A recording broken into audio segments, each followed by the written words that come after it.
बिस्मिल्लाहिर्रहमानिर्रहीम। नाज़रीन अस्सलाम वालेकुम, मैं हूँ इमरान वसीम। नाज़रीन, बानी तहरीक इंसाफ़ इमरान ख़ान और जस्टिस जहांगीरी की डिग्री से मुतल्लिक जो ख़बरें हैं उनकी तफसीलात पे आने से पहले जो वज़ीर आज़म शहबाज शरीफ की जानिब से आज़ाद कश्मीर के मामले पर जो हुकूमती इत्तेहादी कमेटी तश्कील दी गई थी जॉइंट एक्शन कमेटी से मुज़ाकरात के लिए, अब तक की नाज़रीन इतलात ये हैं कि हुकूमती इत्तेहादी कमेटी ने वहाँ पर जाकर जॉइंट एक्शन कमेटी के साथ मुज़ाकरात किए हैं, उनकी बात सुनी है, अपनी बात उनको बताई है कि जो मुतालबात हैं उसमें 98% तक तो उनकी बातें मान ली गई हैं। लेकिन बाकी जो 2 मुतालबात हैं, जिसमें एक ये है कि जो महाजरीन की 12 सीटें हैं उनको ख़त्म किया जाए और जो बैरूनी फोर्सेस हैं उन्हें आज़ाद कश्मीर से निकाला जाए।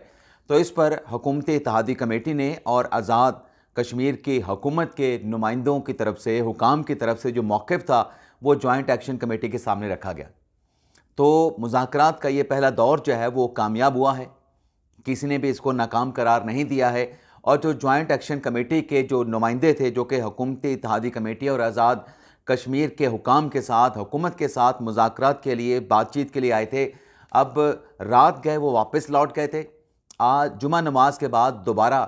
जॉइंट एक्शन कमेटी के नुमाइंदों के साथ हुकूमती इत्तेहादी और आज़ाद कश्मीर के नुमाइंदों के साथ, आज़ाद कश्मीर हुकूमत के नुमाइंदों के साथ जो है वो मुज़ाकरात का दूसरा राउंड होगा। तो देखते हैं इसमें क्या पेशरफ्त होती है। इम्कान तो बहुत है, उम्मीद तो बहुत है कि जो मुतालबात हैं उस पर मुस्बत पेशरफ्त जो है वो दोनों जानिब से जो है वो सामने आएगी। लेकिन आज एक बात मैं यहाँ पर ज़रूर कहना चाहूँगा कि ये जो जॉइंट एक्शन कमेटी का जो मुज़ाहरा था, जो रैली थी, जो एहतजाज था, जो कहा गया पुरअमन होगा, ऐसी वीडियोस सोशल मीडिया पे मौजूद हैं जिसमें देखा जा सकता है कि लंदन में बैठा जो गीला तीतर मफरूर भगोड़ा इमरान रियाज खान है, जो ये कह रहा है कि पुरअमन एहतजाज था। उस एहतजाज में ऐसे शरपसंद शामिल थे जिनके हाथों में डंडे थे और जिनके हाथों में कील लगे डंडे भी थे, और इन डंडों के ज़रिए जो सिक्योरिटी फोर्सेस के जवान थे उन पर तशद्दुद किया गया। यानी दर्जनों सिक्योरिटी फोर्सेस के एहलकार जो है वो ज़ख्मी हुए हैं। अब ये इत्तफाक से तो नहीं हो सकता। अगर पुलिस ने लाशें गिराईं गीले तीतर मफरूर भगोड़े की मीडिया, सोशल मीडिया कैंपेन के मुताबिक, तो फिर इनको किसने आके मारा? वो वीडियोस ये नहीं दिखाएंगे, क्योंकि ये एक एजेंडे पे चल रहे हैं। ये जॉइंट एक्शन कमेटी को भी, उनको भी पलूट कर रहे हैं, उनके जहनों में भी जो है वो आलूदगी भर रहे हैं और उसके अलावा कैंपेन भी कर रहे हैं। अब ये जिसके भी एजेंडे पे हैं, लेकिन उसका फ़ायदा तो दुश्मनों को हो रहा है, उसका फ़ायदा तो दुश्मन फोर्सेस और दुश्मन कुव्वतों को हो रहा है। मकसद क्या है? सिर्फ इनके जहन का, दिमाग का खनास है और बुग़्ज़ है। देखते हैं जुमे के बाद ये जो मुज़ाकरात होने, इसका क्या नतीजा निकलता है। इसके अलावा नाज़रीन, जो चीफ़ मिनिस्टर हैं जनाब खैबर पख्तूनख्वा के अली मीन गंडापुर साहब, जिन्हें इमरान खान साहब ने हुक्म दिया था कि आप आएँ, मुलाकात करें,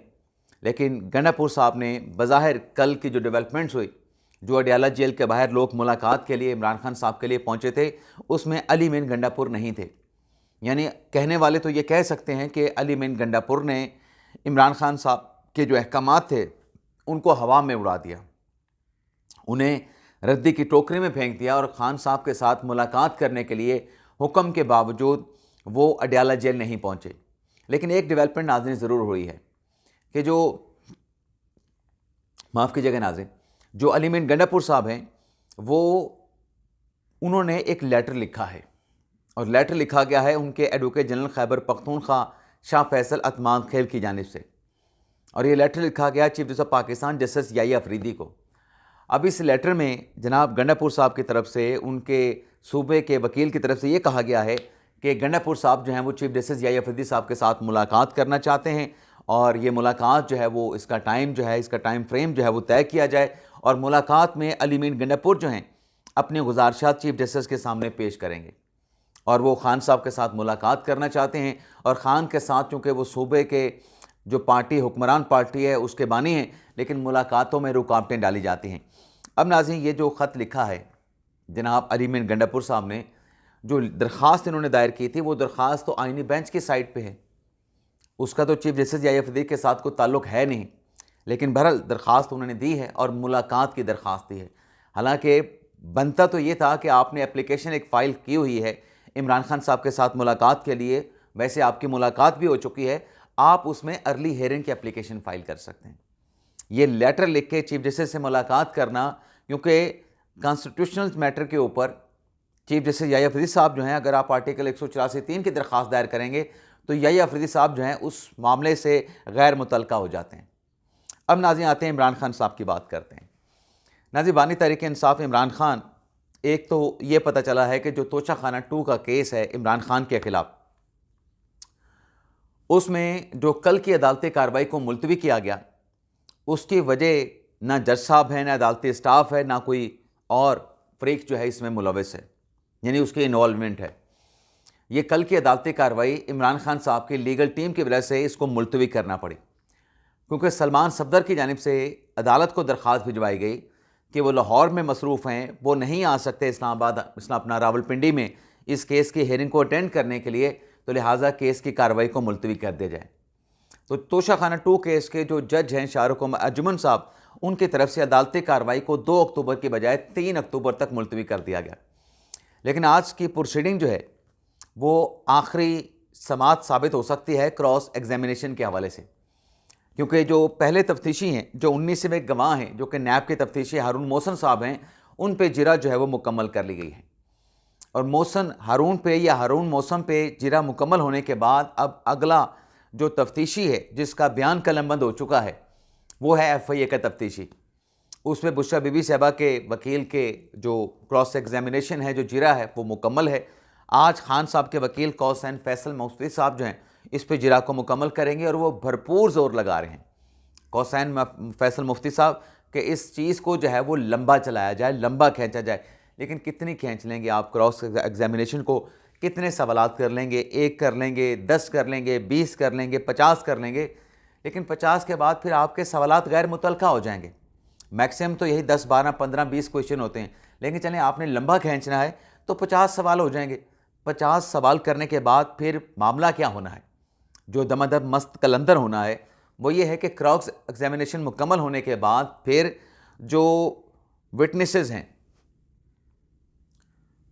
इमरान खान साहब अपनी दिफा में और बुशरा बीबी साहबा अपने दिफा में सेक्शन 342 का बयान कलमबंद करवाएंगे। उनसे कहा जाएगा, उनको सवालनामा दिया जाएगा और उसमें ऑप्शन दिया जाएगा कि अगर आप चाहते हैं,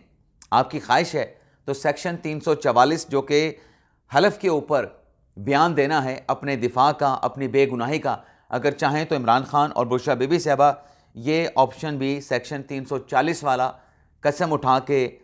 हलफ उठा के बयान भी कलमबंद करवा सकते हैं। तो फिर मामला इस तरफ चला जाएगा और जब सेक्शन 340 के बयान या 42 के बयान की बारी आएगी तो फिर इस सूरत में मतलब ये है कि केस कंक्लूड होने जा रहा है।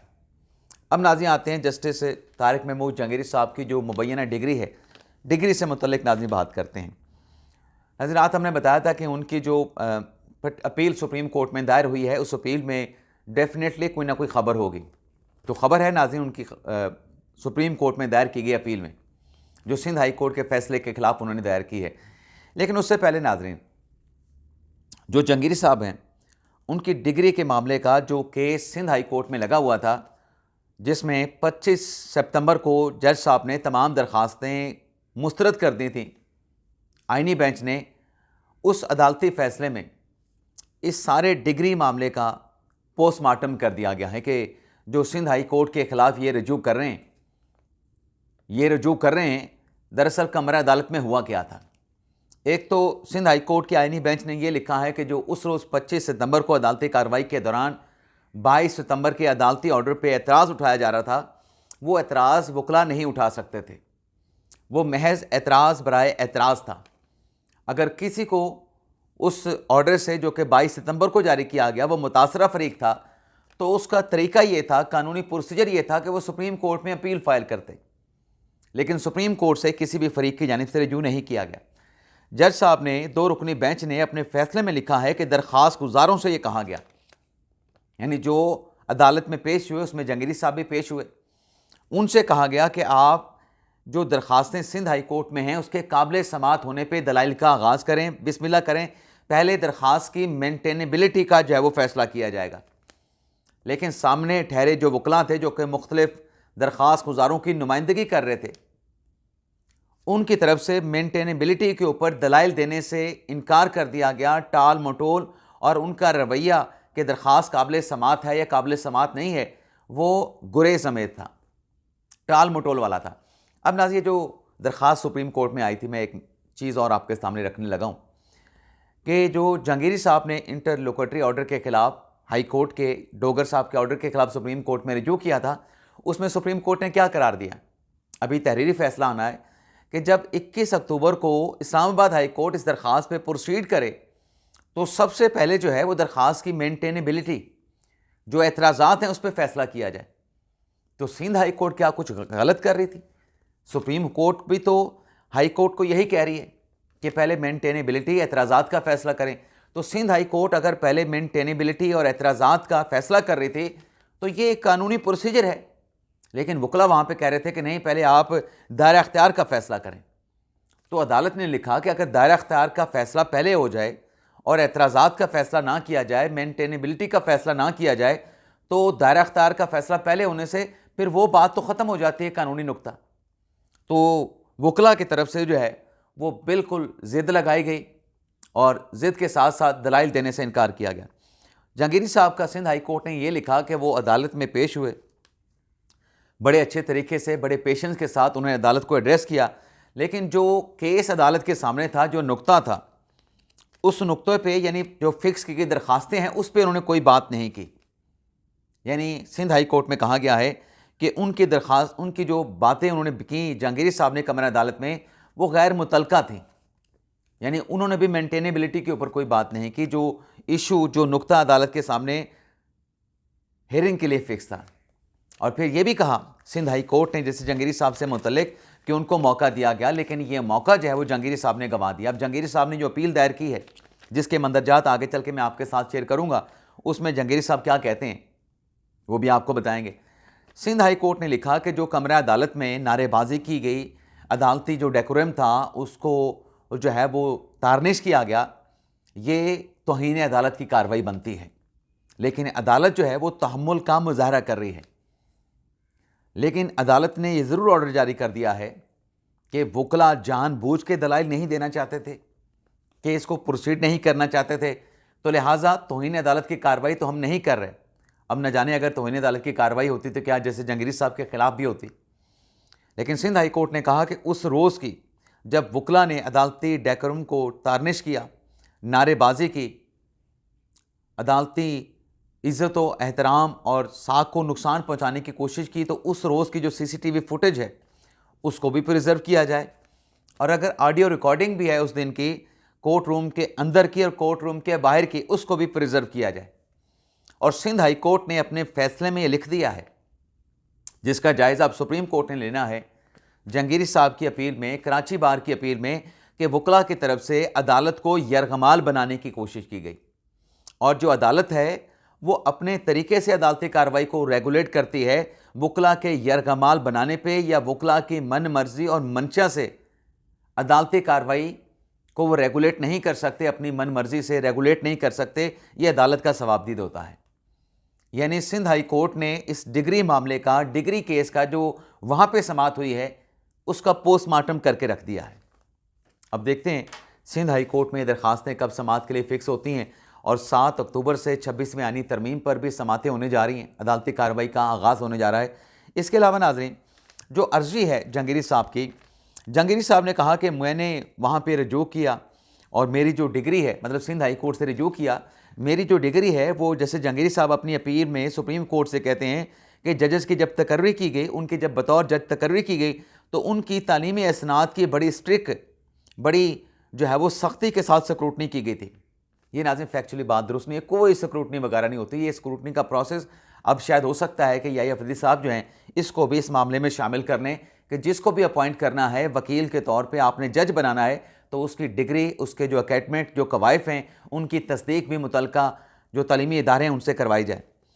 जज साहब ने लिखा कि एक तो जो मैंने ख़त लिखा था 6 जजेस के साथ शामिल होकर, जिसमें मैंने अदलिया की मुदाखलत की बात की थी, एक तो मुझे उस वजह से जो है वो टारगेट किया गया, मेरी बदनीयती के बुनियाद पे मेरी जो डिग्री है उसको जो है वो मनसूख कर दिया गया, मेरे ख़िलाफ़ मीडिया कंपेन चलाई गई, और मीडिया कंपेन जब नाकाम हुई तो फिर 2 सहाफ़ियों का उन्होंने नाम लिया कि मीडिया कैंपेन चलाने वाले 2 सहाफ़ी थे। अब वो 2 सहाफ़ी कौन से हैं वो हम जानने की कोशिश करेंगे। और फिर जज साहब ने यह भी इल्ज़ाम लगाया कि जब ये प्रोपेगेंडा मीडिया कैंपेन मेरे खिलाफ नाकाम हुई तो उसके बाद फिर ये डिग्री वाला बदनीयती पे मबनी प्लान बना के जो मेरी डिग्री है उसको कैंसिल करवा दिया गया। अनफेयर मीन की जो कमेटी थी उसके पास कोई सिंडिकेट ने अख्तियार ही नहीं दिया था मेरी डिग्री की स्क्रूटनी करने का, और सिंडिकेट के जो एक मेंबर हैं डॉक्टर रियाज अहमद, उनको अगवा किया गया और उनकी तरफ से भी इस मामले पर जो है वो सवालात उठाए गए थे कि कैसे अनफेयर मीन्स कमेटी जो है इस डिग्री के मामले का जायज़ा ले सकती है। तो देखते हैं कि ये दरख्वास्त जो जहांगीरी साहब की जो सुप्रीम कोर्ट में इन्होंने दायर की है ये कब समाअत के लिए जो है वो फिक्स होती है। इजाज़त चाहते हैं नाज़रीन, अल्लाह हाफ़िज़।